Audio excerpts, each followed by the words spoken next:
Hello viewers, আমি happy আমার YouTube চ্যানেলে আপনাদের স্বাগত জানাই। আজকের আলোচ্য বিষয় হলো এমপ্লয়মেন্ট ব্যাংক অর্থাৎ যুবশ্রীতে যদি আপনারা নাম রেজিস্ট্রেশন করে থাকেন, তো নাম রেজিস্ট্রেশন করার পরে আপনারা যখন এই ওয়েবসাইটে আসছেন, এসে অনেকেই কী করছেন, এইখানে view status for enrolment and যুবশ্রীতে ক্লিক করছেন। ক্লিক করার পরে আপনাদের যে এনরোলমেন্ট নাম্বারটি রয়েছে EB20 দিয়ে শুরু আপনাদের, তো সেটা যখন আপনারা দিচ্ছেন তো ওইখানে দেখাচ্ছে you are not considered for the Yuvashree. তো এটা কেন দেখাচ্ছে এই নিয়ে এই ভিডিওটি আমি তৈরি করলাম। তো অনেকে আমাকে কমেন্ট করেছে এর আগের ভিডিওতে, তো এটা কেন দেখাচ্ছে তো বিস্তারিতভাবে আমি আলোচনা করব এই ভিডিওতে যে কেন দেখাচ্ছে। তো ভিডিওটি আপনারা শেষ পর্যন্ত দেখুন, তাহলে সব কিছু বুঝতে পারবেন। তো ভিডিওটি এগুলোর আগে আপনাদের কাছে ছোট্ট একটা রিকোয়েস্ট আছে, আমার চ্যানেলে যারা এই ভিডিওটি নতুন দেখছেন তার নিচে লাল বাটনটি ক্লিক করে আমার চ্যানেলটিকে অবশ্যই সাবস্ক্রাইব করে নিন। এর পাশে একটা বেল আইকন থাকবে, সেটাকে অন করে নিন। যখন এই ধরনের কোনো ভিডিও পোস্ট করবো সঙ্গে সঙ্গে আপনার কাছে নোটিফিকেশন চলে যাবে ভিডিওটি দেখার জন্য। চলুন শুরু করা যাক আজকের এই ভিডিও।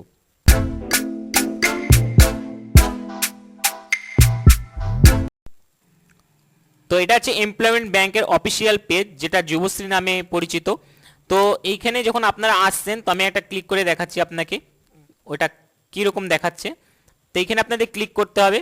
ক্লিক করার পরে এইখানে দেখছেন আপনার ইবি দিয়ে শুরু হচ্ছে, অর্থাৎ প্রত্যেকের ইবি দিয়ে একটা আইডি রয়েছে। তো আমার আইডিটা এক জায়গায় লেখা রয়েছে, আমি এটাকে কপি করছি আমি। তো আপনারা এখানে আইডিটা লিখে দেবেন আপনাদের, দিয়ে এইখানে যা লেখা থাকবে সেটাই আপনাকে লিখতে হবে, ছোট হাতের বড় হাতের যাই থাকুক না কেন।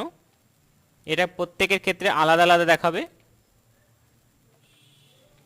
লেখার পরে এইখানে সাবমিট বাটনে ক্লিক করতে হবে। ক্লিক করার পরে দেখুন, ক্লিক করার পর আপনি দেখতে পাবেন এইখানে নাম লেখা আসছে। মানে যা আপনার শুধু নয়, যারই এখানে আইডি দিয়ে আপনি সার্চ করবেন বা আপনি সাবমিট করবেন, তারই এখানে নাম দেখতে পারবেন। তারপরে নিচের লাইনে দেখুন লেখা রয়েছে এনরোলড আন্ডার এমপ্লয়মেন্ট ব্যাংক। তো এখানে আপনার নাম নথিভুক্ত করা আছে, সেজন্য আপনার এখানে নামটা দেখাচ্ছে। তারপরে দেখুন লেখা রয়েছে নট কনসিডার্ড আন্ডার যুবশ্রী। এইটা কেন দেখাচ্ছে আপনাদেরকে, তো এইটা অনেকে প্রশ্ন করছেন। তো আপনাদেরকে দুটো জিনিস আমি ক্লিয়ার করে দিই। দেখুন, অনেকেই এইখানে নাম নথিভুক্ত করেছেন, কিন্তু আপনার এইখানে যে নট কনসিডার আন্ডার যুবশ্রী বলছে, এই কারণে আপনি একটু প্রথম থেকে আসি, তাহলে আপনারা এই ব্যাপারটা ক্লিয়ার হয়ে যাবে। এই ওয়েবসাইটটি 2012 সালে এটাতে তৈরি করা হয়েছিল। তো এইটা মানে এই ওয়েবসাইটে বানানো হয়েছিল কারণ এইখানে বেকার ছেলেমেয়েরা নাম নথিভুক্ত করবে, আর এইখান থেকে চাকরি কল পাওয়ার জন্য এই ওয়েবসাইটটি তৈরি করা হয়েছিল। সেজন্য 2012 সাল থেকে অনেকে এখানে নাম নথিভুক্ত করেছেন। তো পরবর্তী সময় সরকার কি করলো, বলল যে প্রথম দিকে অর্থাৎ যুবশ্রীতে যারা প্রথম 1 লাখ স্টুডেন্ট নাম নথিভুক্ত করেছে, তাদেরকে প্রতি মাসে 1,500 টাকা করে দেওয়া হবে কোনো কোর্স করার জন্য, বা সেটা হাতের কোনো কাজের হতে পারে বা কোনো পড়াশোনার জন্য হতে পারে। মানে প্রতি মাসে 1,500 টাকা করে দেওয়া হবে কোনো কোর্স করার জন্য।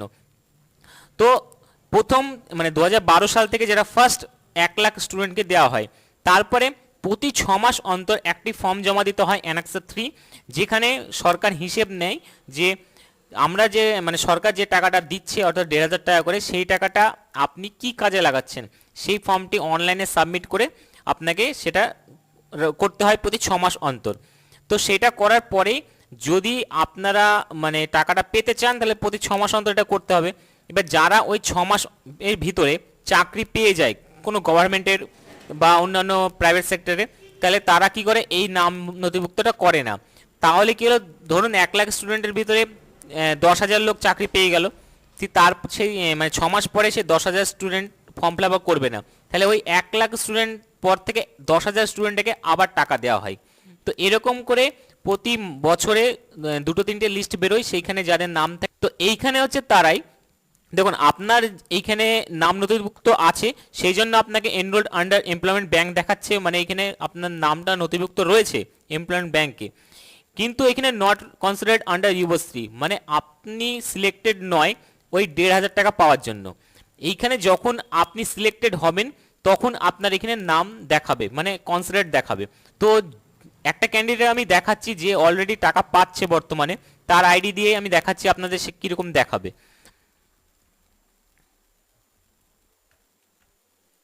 তো আমি এখানে আইডিটাকে পেস্ট করে দিচ্ছি, আপনাদের আইডিটা লিখবেন আপনারা এখানে বড় হাতে ছোট হাতে যেরকম থাকবে সেটা আপনি এখানে লিখে দিবেন।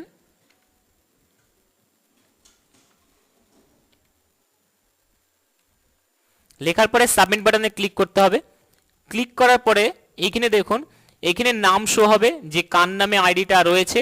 আর এখানে দেখুন এনরোলড আন্ডার এমপ্লয়মেন্ট ব্যাংক লেখা রয়েছে, মানে এই যে নাম্বারটা অর্থাৎ নামটা এনরোল হয়ে আছে এমপ্লয়মেন্ট ব্যাংকে। তারপর দেখুন লাইভ কেস ইন ইউএসসি, মানে এ বর্তমানে টাকা পাচ্ছে অলরেডি, তো সেই জন্য আপনাকে দেখাচ্ছে। কিন্তু এর আগে যখন দেখাচ্ছিল নট কনসিডার্ড দেখাচ্ছিল।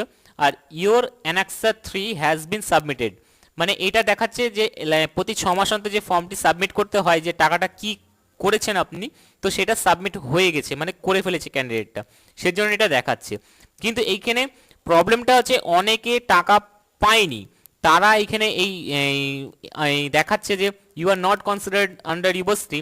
ওরা ভাবছে কি যে আমার নামটা ইউনিভার্সিটিতে নামই নেই, মানে রেজিস্ট্রেশন নেই, তাই দেখাচ্ছে, কিন্তু এটা ভুল ধারণা। তো আশা করি আপনারা পুরো ব্যাপারটা বুঝতে পেরেছেন যে এটা মানে কেন দেখাচ্ছে। এখানে প্রথমে যেটা দেখাচ্ছে এনরোলড আন্ডার এমপ্লয়মেন্ট ব্যাংক, মানে আপনার নামটা এখানে এনরোল হয়ে আছে, মানে নাম নথিভুক্ত করেছেন আপনি, কিন্তু এইখানে তারপরে যেটা লেখা রয়েছে সেটা হচ্ছে টাকা যদি পেয়ে থাকেন তাহলে আপনার এইখানে এরকম দেখাবে। আর যদি টাকা না পেয়ে থাকেন তাহলে ওইখানে আপনার যে একটু আগে যেটা দেখালাম not considered for the university সেটা লেখা থাকবে। তো আশা করি এটা পুরো ব্যাপারটা ক্লিয়ার হয়ে, তো আশা করি আপনারা সবকিছু বুঝতে পেরেছেন। যদি কোনো অসুবিধা হয় তাহলে কমেন্ট বক্সে অবশ্যই আপনারা কমেন্ট করবেন। আর ভিডিওটি ভালো লেগে থাকলে অবশ্যই লাইক বাটনে ক্লিক করবেন। আর এমপ্লয়মেন্ট ব্যাংক সম্বন্ধে আমি অনেক কটা ভিডিও বানিয়েছি, আমি ডেসক্রিপশন বক্সের লিঙ্ক দিয়ে দিচ্ছি প্রত্যেকটা ভিডিওর, যেমন এমপ্লয়মেন্ট ব্যাংকে বা এই যুবশ্রীতে আপনি কীভাবে নাম নথিভুক্ত করাবেন বা রেজিস্ট্রেশন করবেন এর জন্য ভিডিও বানিয়েছি, বা বিভিন্ন যে লিস্ট পাবলিশড হয়েছে আজকে পর্যন্ত, মানে যাদের যাদের মানে নাম এসেছে টাকা পাওয়ার জন্য তাদের যে লিস্ট, তো সেইগুলো আমি মানে লিস্ট নিচে দিয়ে দিয়েছি মানে ভিডিওর ডেসক্রিপশন বক্সে, সেগুলো আপনি চেক করতে পারেন। বা যারা টাকা পাচ্ছেন অলরেডি অ্যানেক্সার 3 ফর্মটি কীভাবে অনলাইনে আবেদন করবেন আপনারা প্রতি 6 মাস অন্তর যেটা ফর্মটা সাবমিট করতে হয়, তো এর জন্য আমি ভিডিও বানিয়েছি, সেইগুলো আপনারা চাইলে দেখে নিতে পারেন। তো এখানে পরপর সেগুলো দেওয়া রয়েছে বা প্লেলিস্ট করে দিয়েছি আমি এমপ্লয়মেন্ট ব্যাংক বলে, তো সেখানে গিয়ে আপনি চেক আউট করতে পারেন আপনাদের। তো এমপ্লয়মেন্ট ব্যাংকে যারা এখন পর্যন্ত নাম নথিভুক্ত করাননি বা রেজিস্ট্রেশন করাননি তারা খুবই তাড়াতাড়ি এইখানে নাম নথিভুক্ত করে দেন, কারণ পরবর্তীতে কি কি সুবিধা দিবে সেটা বলা খুবই কঠিন। তো যাই সুবিধা দেখ না কেন সরকার, সেখান থেকে আপনি মানে এই জায়গাটা থেকে আপনি পেতে পারেন। তো এইখানে নাম নথিভুক্ত করার জন্য আপনাকে কমসে কম 8 পাস হতে হবে এবং 18 বছর বয়স হতে হবে, তাহলে আপনি এখানে নাম নথিভুক্ত করাতে পারবেন। আর আপনার যেরকম আপনার যোগ্যতা রয়েছে আপনাদের, তো সেই যোগ্যতাটা আপনি এখানে ইনপুট করে সাবমিট করবেন। আর সাবমিট করার পর হার্ড কপিটা আপনাদের অফিসে গিয়ে জমা দিবেন, সেগুলো ভ্যালিডেশন করে নেবেন। তাহলে আপনি পরবর্তী সময় হয়তো এখান থেকে কোনো চাকরির কল আপনি পেতে পারেন, বা এইখান থেকে আপনার বিভিন্ন লোন পাওয়া যায়, বিভিন্ন আপনি ট্রেনিং নিতে পারেন এইখান থেকে। কারণ এইখানে আপনি ওয়েবসাইটে যখন ওপেন করবেন এইখানে অনেক কিছু দেওয়া থাকে, চাকরির ভ্যাকান্সি দেওয়া থাকে, এখান থেকে আপনি দেখতে পারেন, বা এখান থেকে ট্রেনিংও আপনি নিতে পারেন আপনি এইখান থেকে।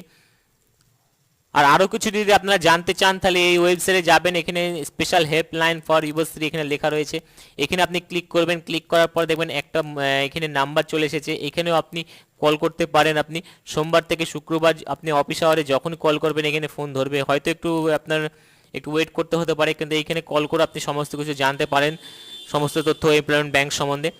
আর যদি এক্সট্রা আরও কোশ্চেন থাকে আপনি অবশ্যই কমেন্ট বক্সে কমেন্ট করে আপনি আমার সঙ্গে জানতে পারেন।